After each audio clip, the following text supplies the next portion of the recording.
Hey, everybody who loves coffee. I love coffee. I know you love coffee. And if you don't love coffee, you know what? You should probably start loving coffee. And I got just the coffee for you guys. You can go to lionsofliberty.com/coffee and purchase a bag of the Morning Roar. It's a partnership we have with our friends at Anarcho Coffee. It's a delicious blend. I drink it every single morning out of my French press because I'm classy like that, and it's the best way to drink coffee. You don't have to drink it out of a French press. You can put it in your little fancy Keurig machine or your coffee maker. However you drink coffee, you can get it that way. You're going to get the coffee, so go to lionsofliberty.com/coffee. You're going to follow a link that's going to take you over there, which makes sure that we get a little credit for kicking some business that way. We get paid. It's fantastic. So make sure you're buying it through this link. And I also want to remind you that there is a code. If you join the Lions of Liberty Pride at the $10 or higher level, we have a coffee code that is going to get you 15% off every time you buy the Morning Roar. So check it out, lionsofliberty.com/coffee.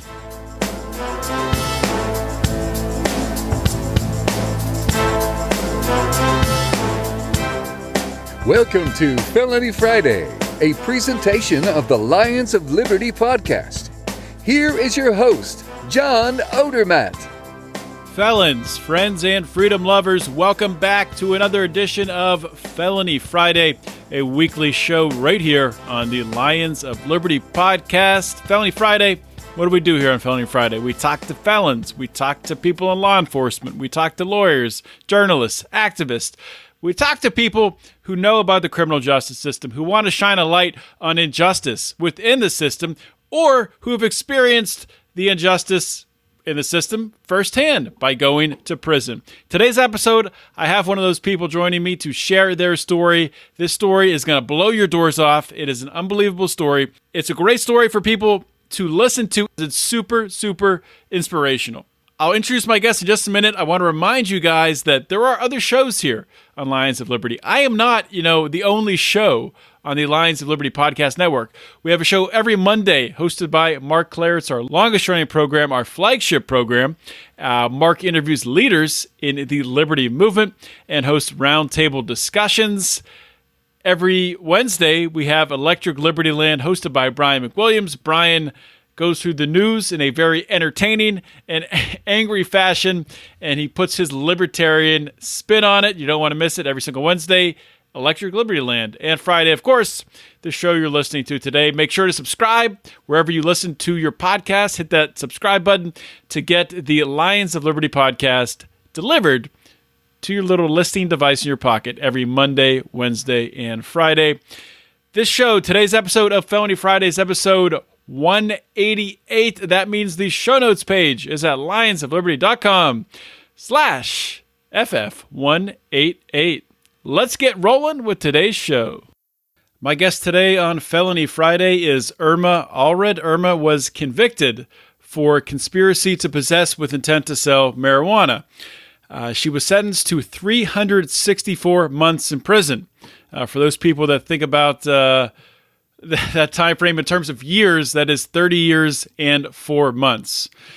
This was along with a fine of $25,000 with 18% interest and 10 years of probation. She was released from prison on October 30th of 2015, and she is here today to share her story with the Felony Friday audience. Irma, welcome to Felony Friday. Well, thank you so much. How are you doing? I'm doing well. It's great to get to speak with you. I'm really happy that our mutual friend Malik King connected us, as Malik has done for so many of my guests. He's an outstanding guy. Just wanted to start out before we get into talking about everything from with the conspiracy and your time in prison and all that stuff. If we could just so my audience can get to know you better, a little bit more about you. If you could just share a little bit about your background, where you grew up, sort of what your life was like before you're running with the law. Okay. All right. Well, my name is Irma. Before I got married, it was Calderon. And I come from Texas, a small town suburb of Corpus Christi, Texas. It was called Robstown, Texas. And our team name was the Robstown Cotton Pickers because we had a lot of cotton growing around. I come from a very God-fearing parents. They were so strict, very strict. I went to a parochial school for 7 years. I was raised by my grandma and grandpa from my mama's side. And that was because when I would go visit my grandma and grandpa with my mom, I always had more fun with my grandparents. So little by little, I started staying there. And pretty soon I was just living there. But my grandparents were very, very strict. And, well, that's what I did. They were so strict, I couldn't even go to the movies or nothing like that. I found out what pizza was at the age of 12 years old. Okay. So you didn't have any pizza until you were 12 years old. At 12 years old, I found out what a pizza was. Because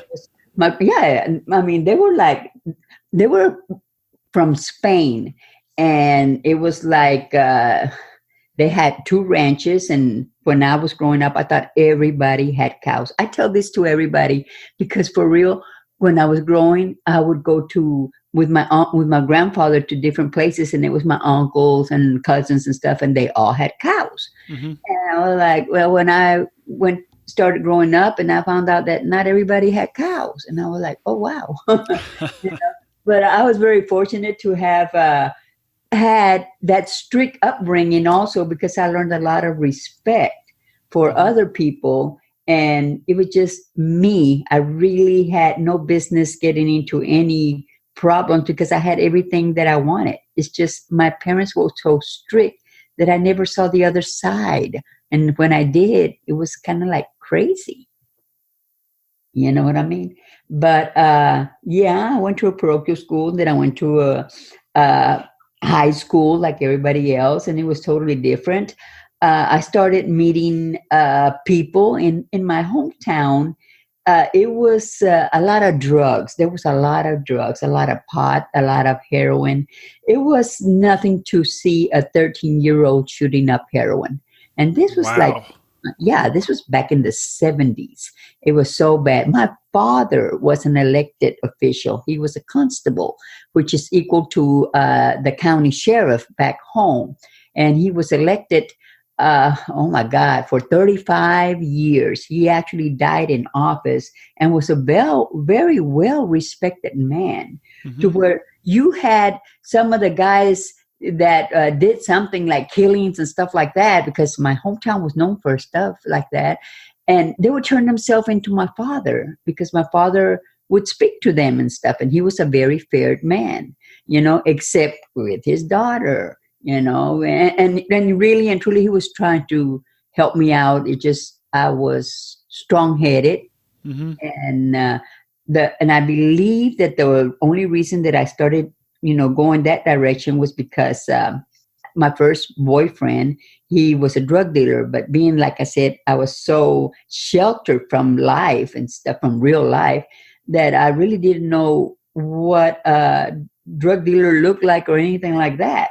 And the guy would just walk me to the house and stuff. And that was it. If I got home late, I was going to get a whipping, And when I'm talking a whipping, these were good old fashioned whippings with a belt. Okay. You would go to school with bruises and everything, Nowadays you can't do that. But anyway. And this would be when you were living with your grandparents, right? Yeah. When I was living with my grandparents, because my father still had control. Okay.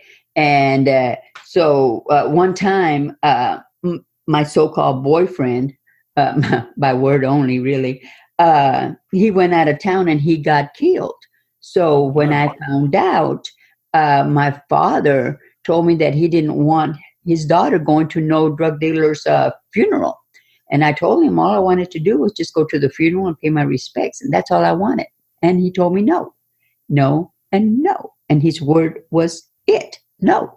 And I got upset and I told him, well, you know what? Where he left off, that's where I'm taking over.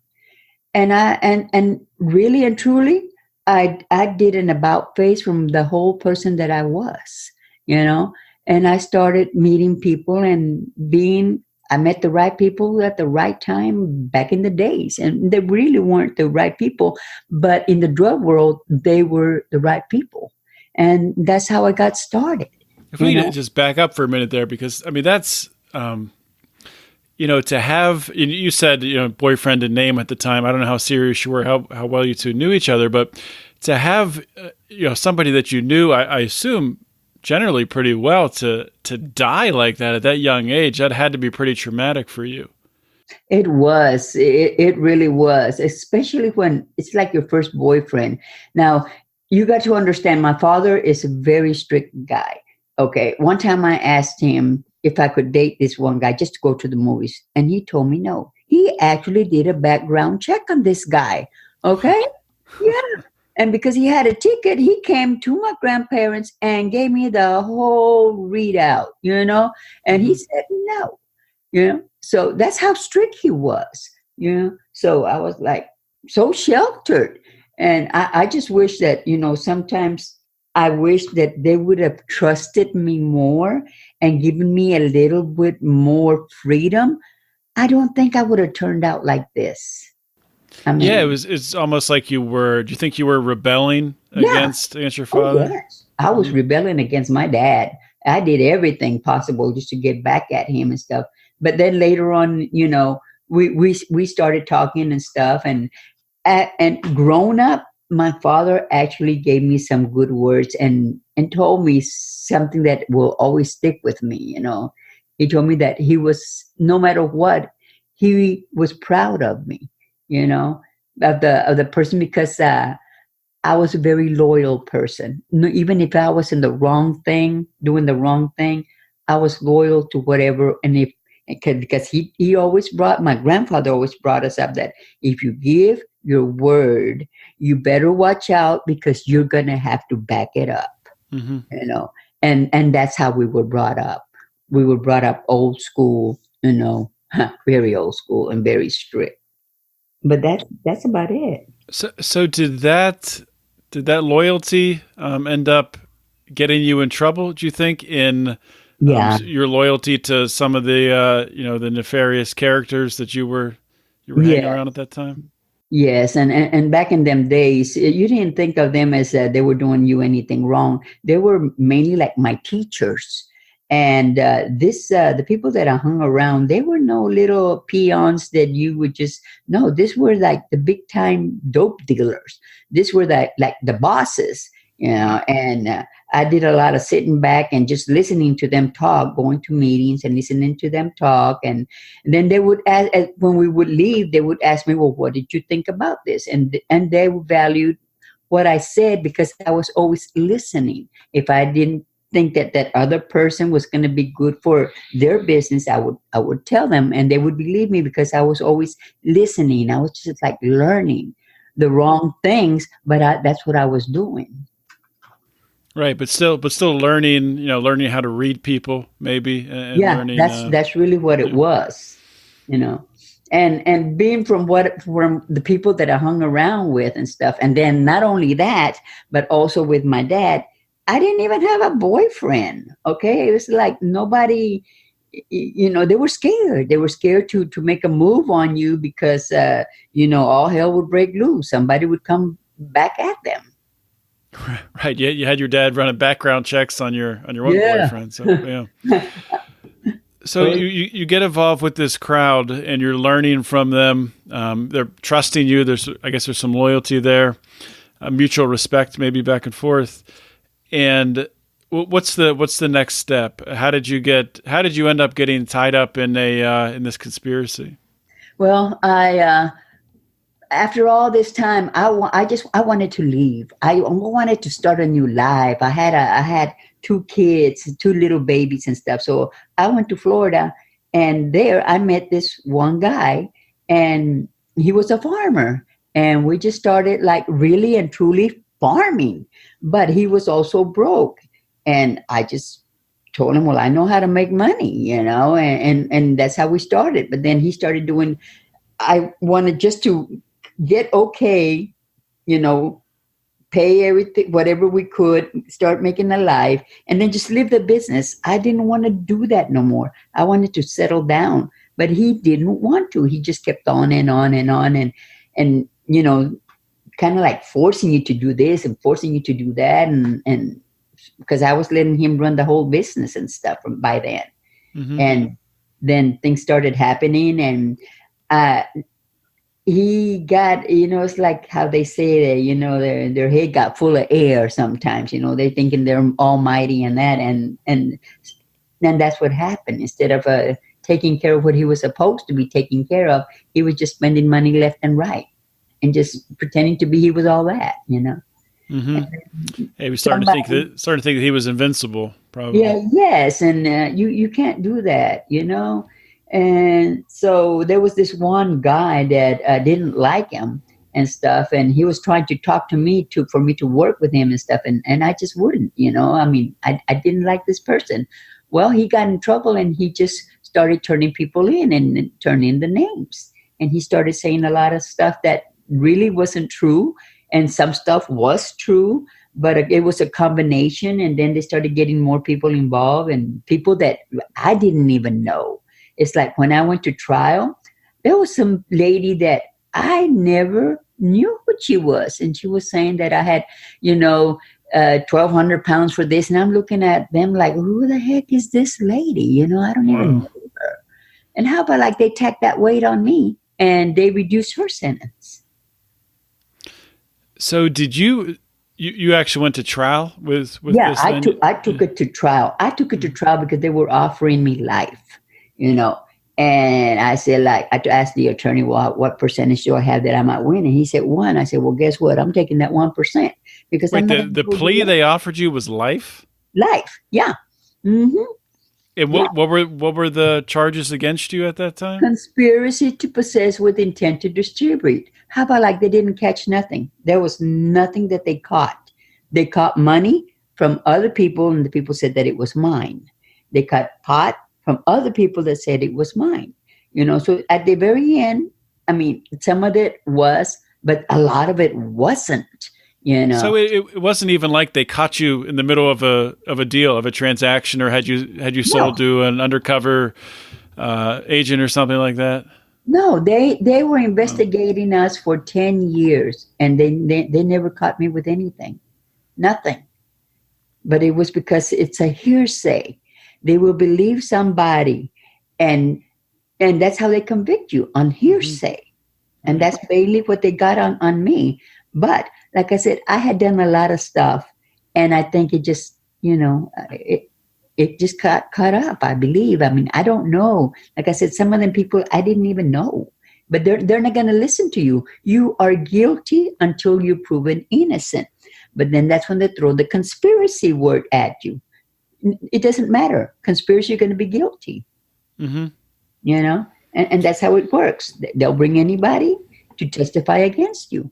And everybody went to court. And from what we got, a lot of the stuff that they brought up was not mine, and still I took the worst time for everybody, and mainly because I was also Hispanic, and then I was in a kind of like a redneck country there. So, I don't know what else to say. All I know is that they did that. So what, my husband got 6 years. Your husband got 6 years. Yeah, or my ex-husband, because I had just gotten divorced. Okay. And he got 6 years, and then other people that were involved, they testified, and they got 2 years. Some got 6 months. One of the cousins, he got 24 years, but then they testified, and they got 10 years.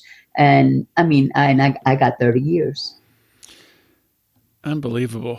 And I expected somebody. At what point in time was this? Was this in the 90s or 1994? So this is the height of the war on drugs, right? Yeah. The conspiracy is for 10 years, from 1984 to 1994, is what they gave it.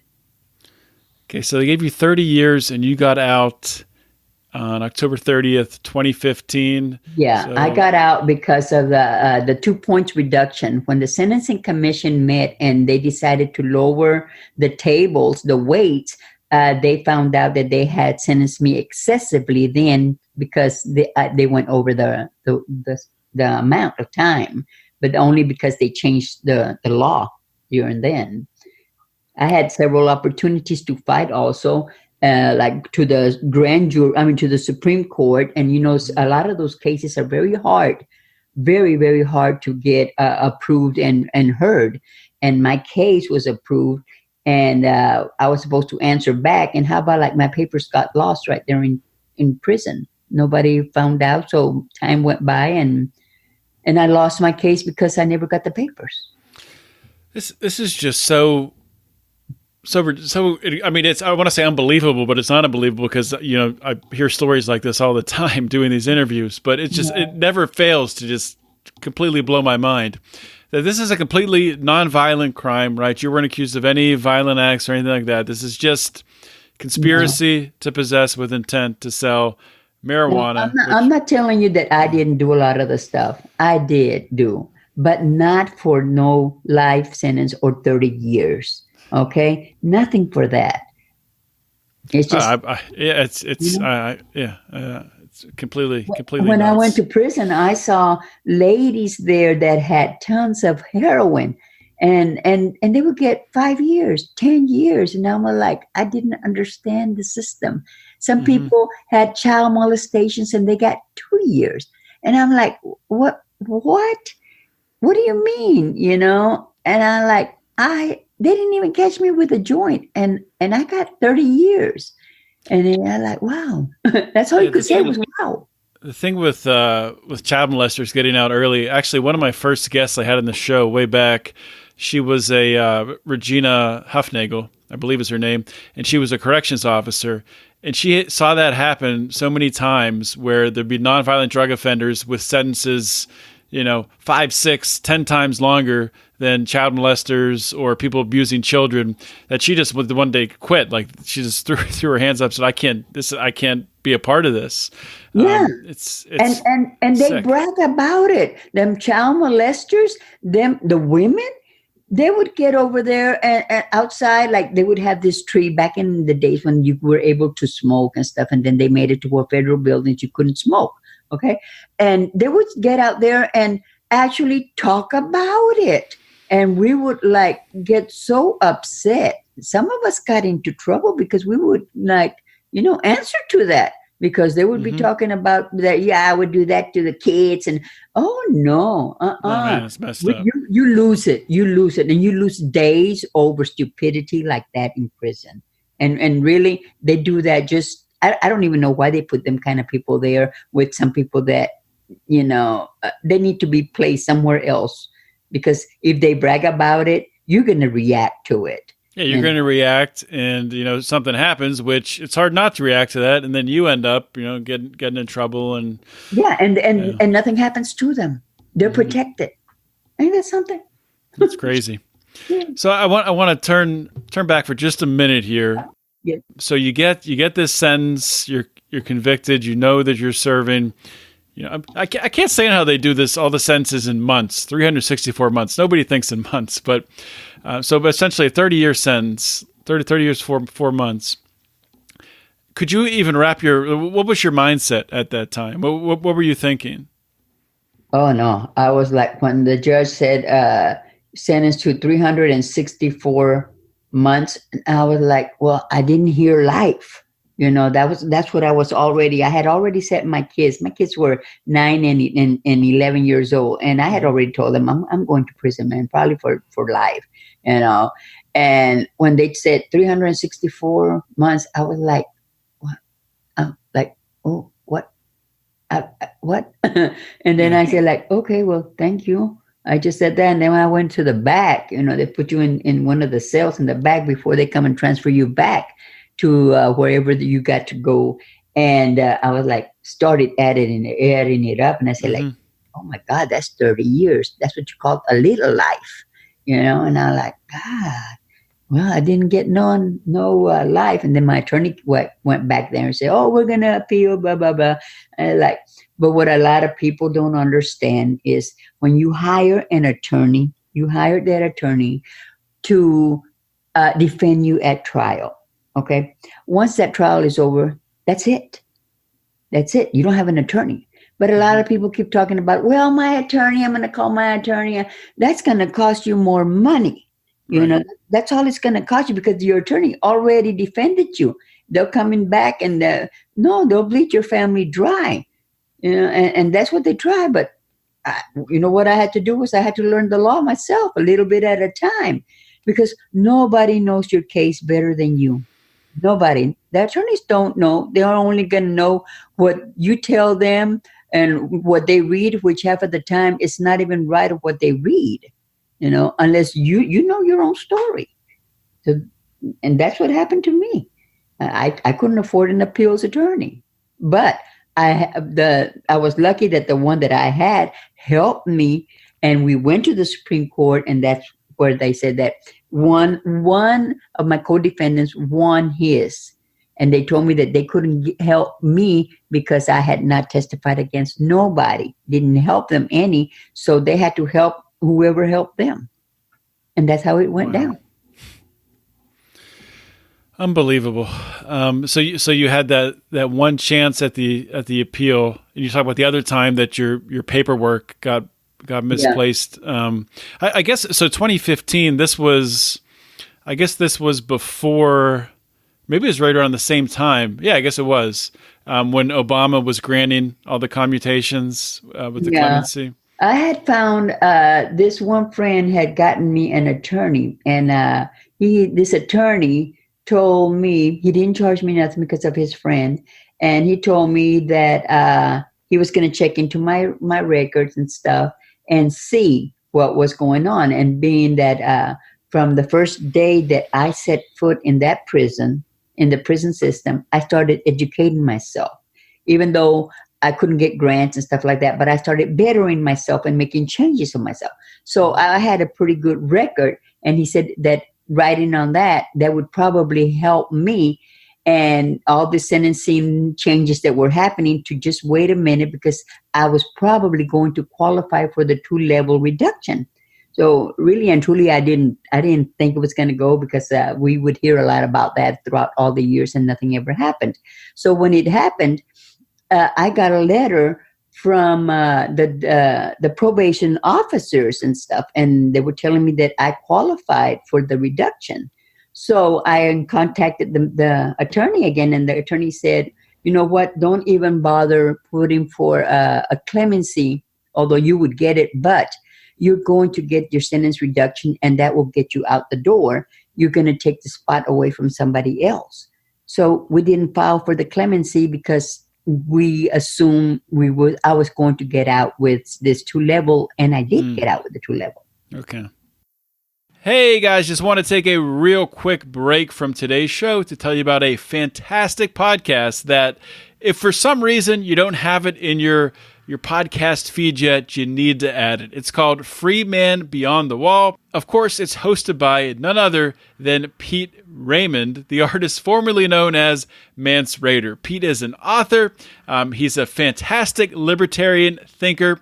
His guests range from everyone, the who's who of libertarians inside and also people outside of the liberty movement. His topics, he's covering everything from foreign policy to the police state, immigration, politics, libertarian theory, history, everything and anything in between.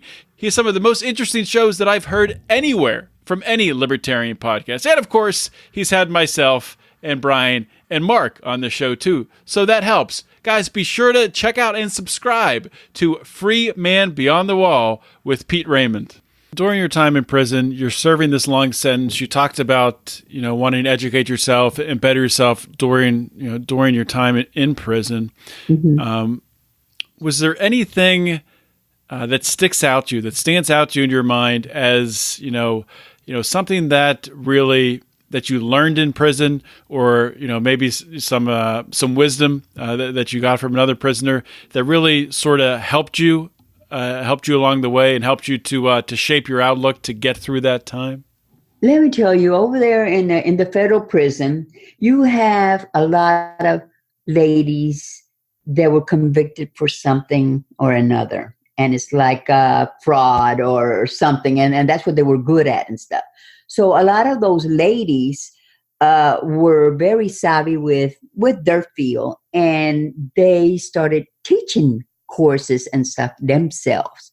So we had a lot of courses and programs that you could enlist. And we had this one officer. Well, he wasn't an officer. He was, I would call him a staff because he was higher than just a regular correctional officer. He was a professor. And he got in charge of the education department there. And he started pushing education to where a lot of the ladies were actually enrolling in the education department because that was the opportunity. He would push you and he would make you want to learn. So we all started like getting more and more involved. He even got like crocheting and knitting and stuff into learning. That was a class that was learning because you were actually learning. There's some people that are not book smart, but can use their hands to make a skill work. You know what I mean? Mm-hmm. And out here in the free world, they could make their living if they used it right. You know, because not all people are book smart, you know.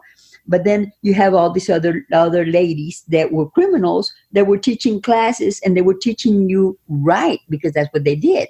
But some of them you still had no access like to computers and the internet and stuff like that. When I went to prison, we had the fax machine. The fax machine was the big deal. I was so excited I was going to buy me a fax machine. Well, I went to prison and then they started talking about internet. And I'm like, oh, what's that? Internet. And you would ask the staff and they would tell you a little bit about the internet and stuff. So you would get all excited and stuff. I just didn't know it was that deep. And when I come out, I'm like lost. I'm totally lost. And not only because of that, I also had a lot of electrical. Yeah, I took apprenticeship in electrical to where I had 8,000 hours. And I was very proud of that. I took phlebotomy, dialysis courses, nothing that you can practice on people because for real, I think that would have been fun, but they didn't let us. I mean, we learned a lot. Medical assistant, and I enrolled in all of those classes because I wanted to better myself. And you have like nurses and people that actually went to prison and they were like emergency nurses and head nurses and they did something wrong in their life and they end up in prison and they're teaching you everything about that so that when you get out, you have some kind of a skill. Well, but that time I started getting sick and a lot of that education that I had gotten kind of like didn't help me a bit because I ended up I ended up getting sick and all those skills that I had, I couldn't use them. I had to like back up a little bit too. Now I taught leather classes for 22 years also. And I taught to all walks of life of people. And sometimes you even have the child molesters that want to take a class. So you have to kind of like set everything aside and you have to teach these people a skill. And I did that like, oh my God, I don't know how many hundreds of ladies graduated from our classes. Me and another lady, Billy Taylor, we did the classes. And this was all voluntary or were you getting paid? No, it was volunteer. Everything was volunteer. Any teacher or what we were called instructors. It didn't matter what you taught. You were volunteered. You know, nobody ever paid you for anything and you didn't get no credit either or good days or nothing like that. You just did it out of the goodness of your heart and hopefully it would help somebody else. Right. That's how the women do. That's amazing. So did you move around during your time in prison or were you at one facility the whole time? I was they moved me to California, Dublin, California. And that's where I met Amy from Amy Can Do. Yeah, yeah. Okay, now I wanted to give a big shout out to Amy Candu because she was one of those ladies that contacted me when I got moved to Tallahassee, and she told me she was going to start this nonprofit, and if I wanted to go ahead and get involved in it and stuff. But I couldn't because there was a friend of hers that was involved in my case, and I didn't trust Amy at the time.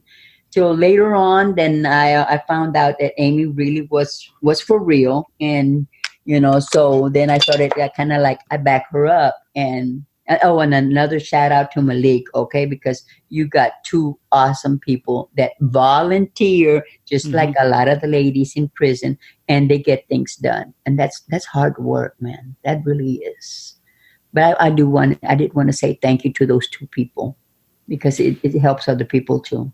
Oh yeah, yeah, I think it's really important to point out the work that Amy and Malik are doing, along with everything that the Can Do Foundation does. And yes, because a lot of people wouldn't even know we exist in prison. They don't know what we do. A lot of people think that you're in prison or you have your 3 meals a day, you have medical. Well, let me tell you right quick, there's no medical. There is medical, but it's going to be far, few, and selected. If you have a good PA, those are rare, because nowadays over there in federal prison, if you are a CO, work for the federal prison, and you have some kind of medical training, I don't care if it's a nurse assistant that all you did was change bedpans, that is medical field. They're going to hire you as a practitioner, okay? And you're going to be assigned several inmates under you, and that's where you're going to have for a doctor.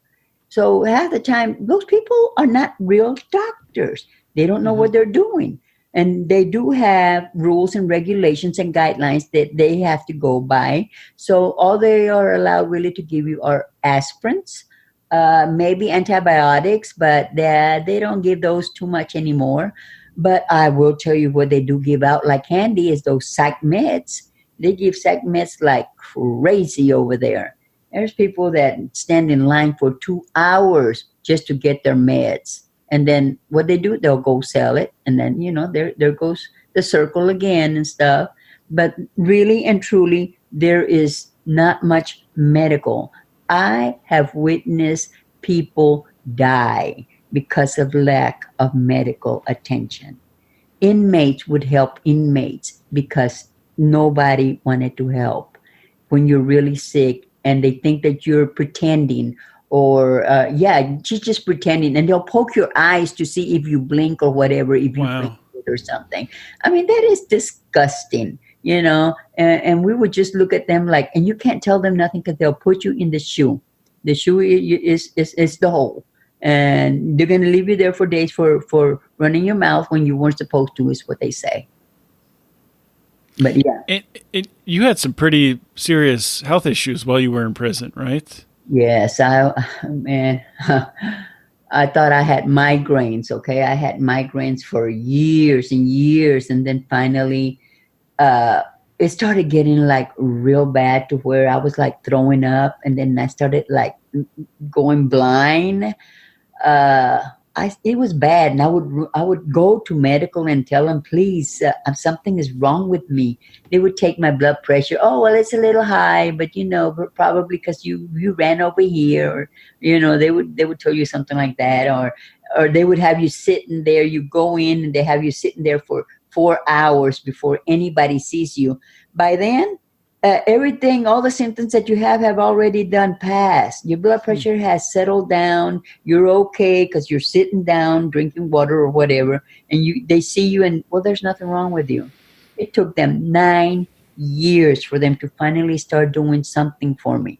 It started with a little BB size of a pellet behind my ear, and then it started like getting big, and it became a ball. And they told me it was just a cyst that had, like maybe grease or something, oils and stuff. So I was like, what? And then it kind of like bothered me a little bit, and I was still losing my vision and stuff like that. So they finally gave me a sonogram to shut me up. and they found out that it was a hard mass. So they sent me to a doctor, and they cut it open, and they said that it was a ball full of, like a ball full of capillaries all wrapped up.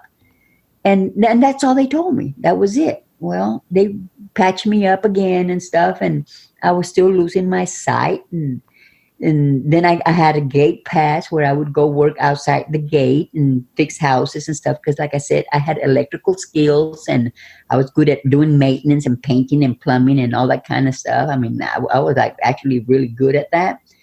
And I would still get dizzy. I was drinking so much drinks, just to help me get energy and stuff like that. And nothing was working. And finally, one of the wardens that I was working for, I told him, look, man, something's up. I need help. So somehow the PA that I had recommended for me to get an MRI. And when I got the MRI, they told me, the guy told me, hey, please just go sit down. Don't be working no more. Your doctor's going to talk to you. Okay. And I'm like, oh, okay.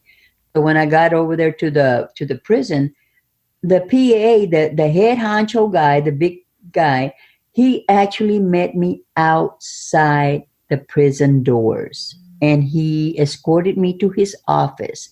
I knew something was bad then.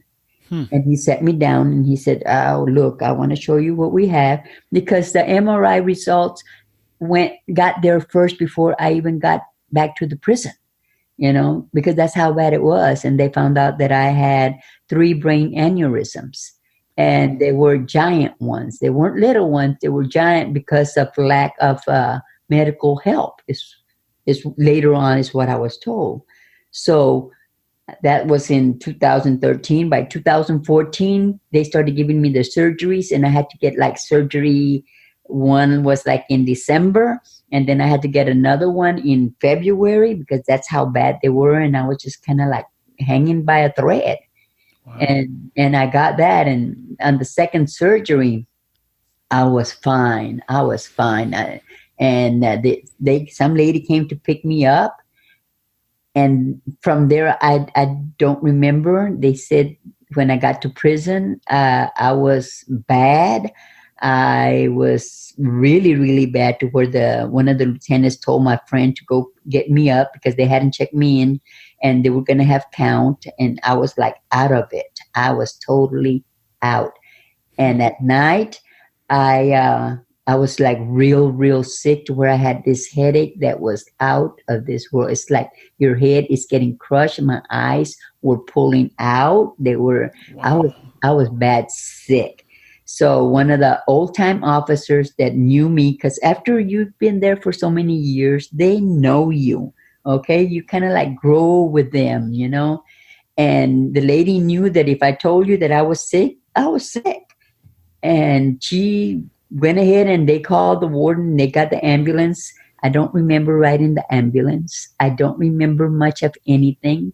I know that when I was there, they told me that I had bleeding on the brain, and they were giving me like so many CAT scans. It was crazy, because they were trying to see if the bleeding was going to stop and stuff, or I was going to get the surgery and then the bleeding stopped. But I got cross-eyed. I lost half of the feelings from my face, my right side. I have ringing in my ear all the time. And my vision got better after 7 months. And then they went ahead and did the other surgery that they had to do to help me correct it. But they said that they had too many. They do coils. What they do is they put coils inside and fill those aneurysms. And that kind of prolongs your life to where they won't rupture. So I have so many coils inside my brain that it numbed half of my face. Wow. And it's like I forget stuff. After that surgery, I forget stuff. I have to write things down. All my electrical skills went downhill, because my doctor told me to get another skill, because if I ever like did wiring or something and I forgot to tighten a wire, I could be hurting or hurting a family or something if they had a fire or something like that. You know what I mean?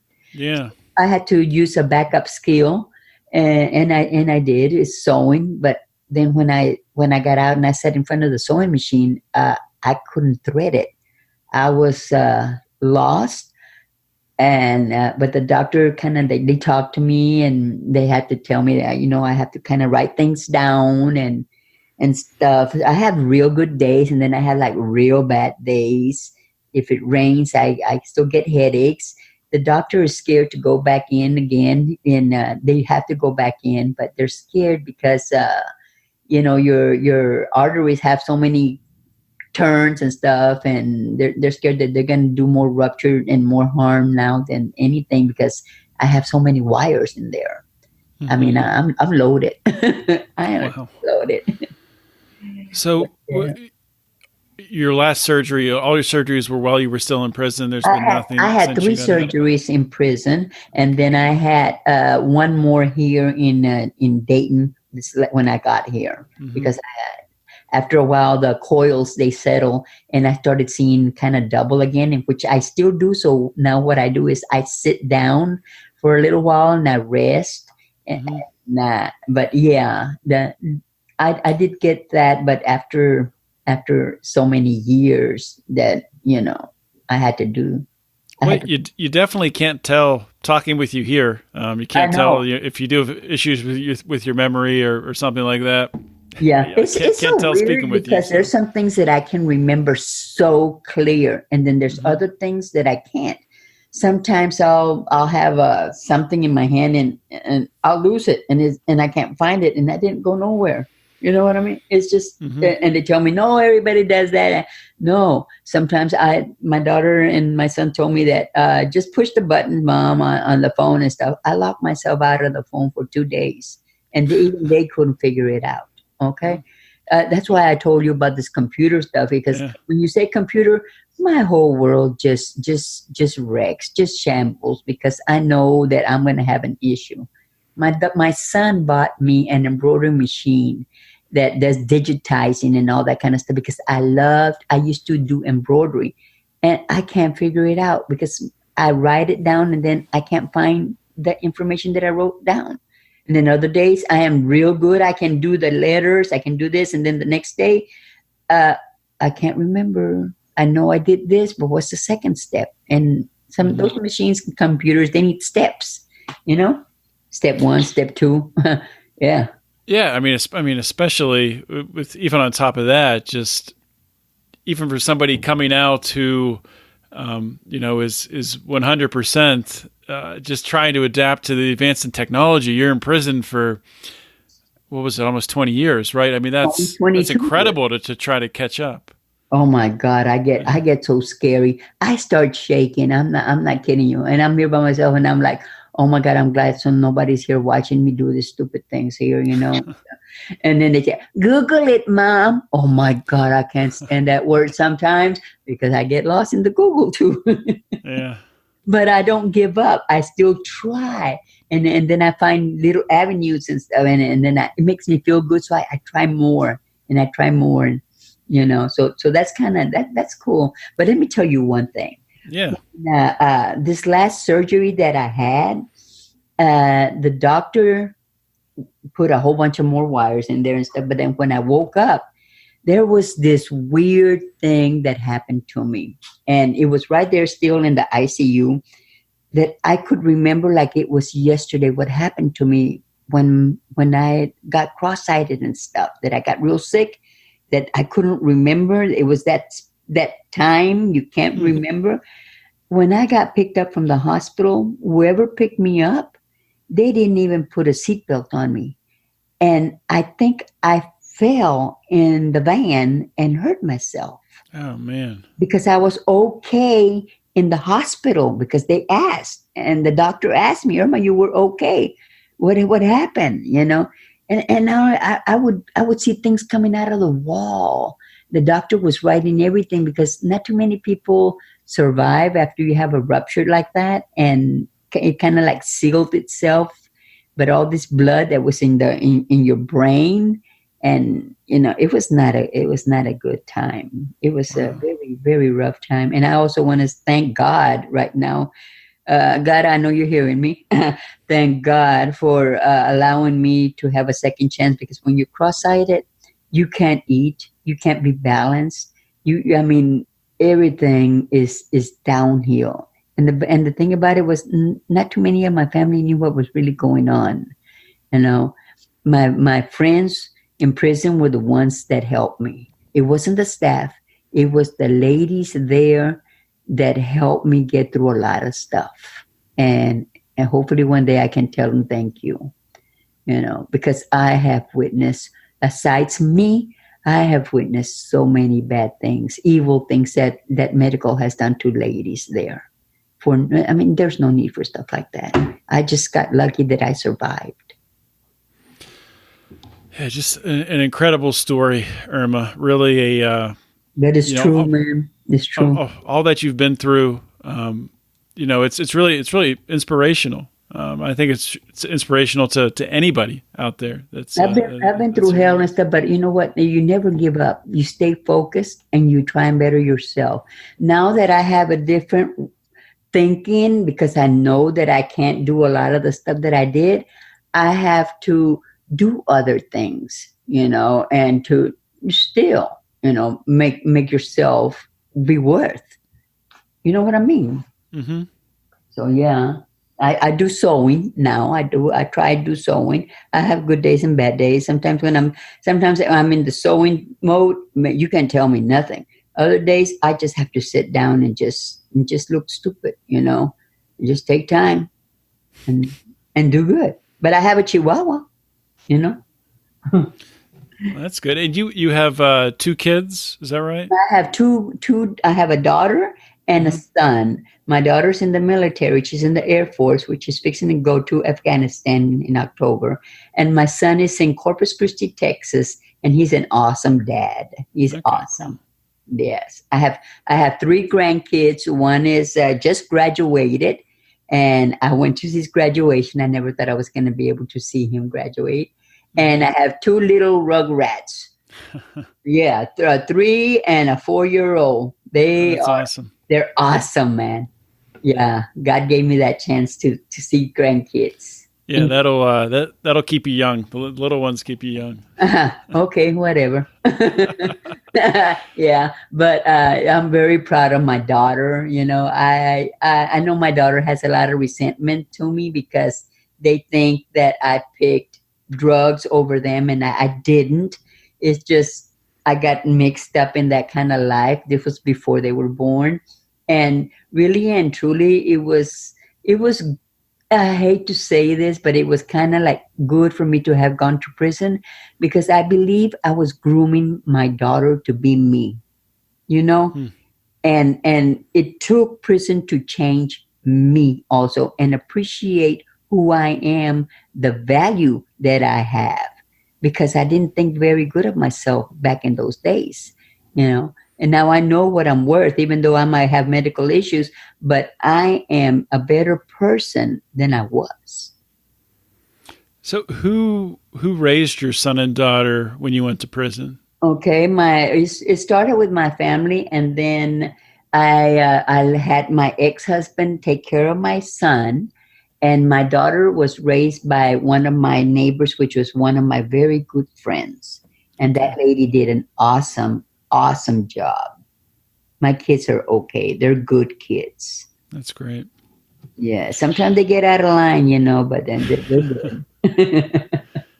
Well, Irma, I want to thank you so much for coming on the show today and sharing your story. Thank you so much. I'm sure this is, people who obviously have been to prison, can relate to a lot of things when you're talking about that experience. But I think this is a powerful story, even for people who haven't been to prison, just to see all the obstacles that you've overcome throughout your journey here, and still keeping a positive attitude and still learning new things. So I just want to thank you for sharing that today with my audience. Thank you so much for having me.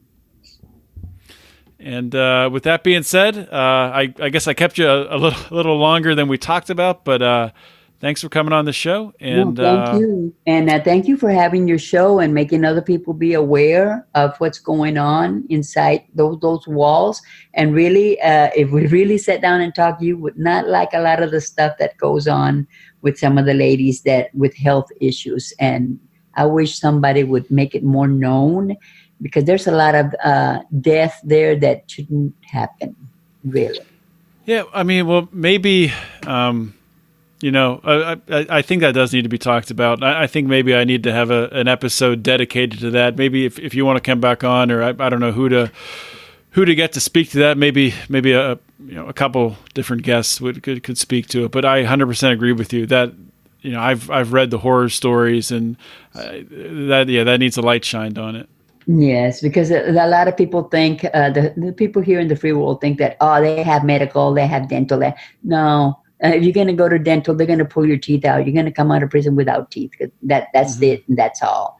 You know, it's just people back in the days, I guess, prison or club fed, how they call it. That's when it was okay, you know, but nowadays, no, prison is prison.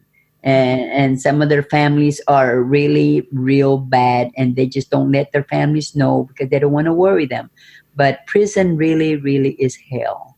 I wish people would understand and not take it for granted. If you have a loved one in prison, drop a line, a letter, something like that, because it's one of the loneliest and the lowest place that anybody can ever go. It's dark. Right. It's dark. 100% agree, Irma. Thank you so much for coming on today's show. Okay, thank you for you now. You behave yourself. That is a wrap for today's show. I want to thank Irma Alred for sharing her story. It's these stories, no matter how many times I record shows like this with people who have been to prison, who have just experienced hardships, struggles, medical issues, the things that she had to overcome, the obstacles that she's had to overcome with her health and with everything else, with serving a prison sentence for nonviolent crime of selling a plant, conspiring to sell a plant, and doing so much time, 2 decades, more than 2 decades in prison. About 2 decades.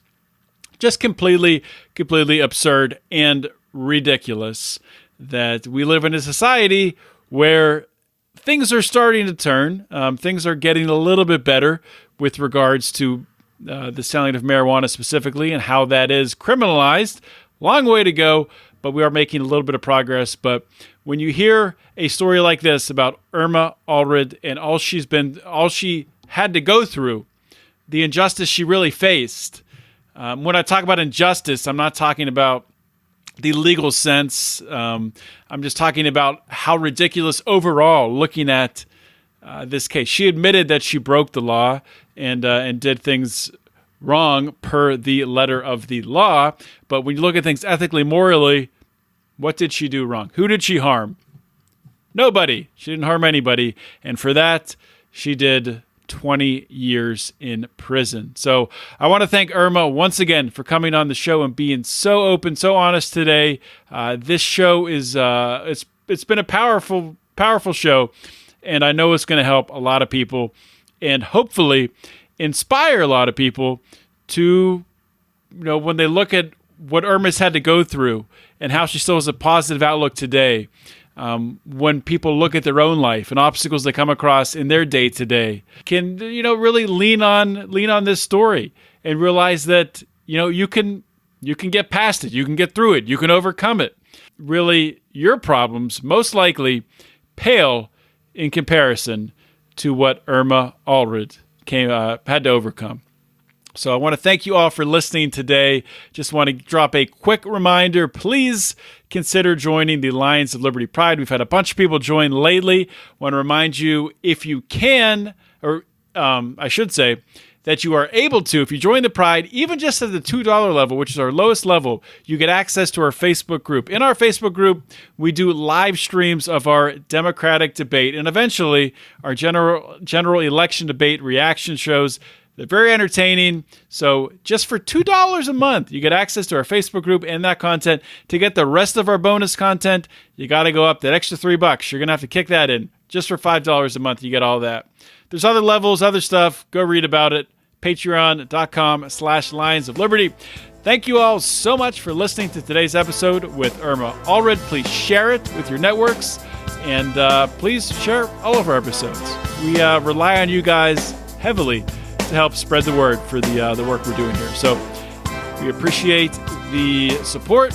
And with that being said, guys, this is John Odermatt signing off. Always remember to keep your head up and the fires of liberty burning.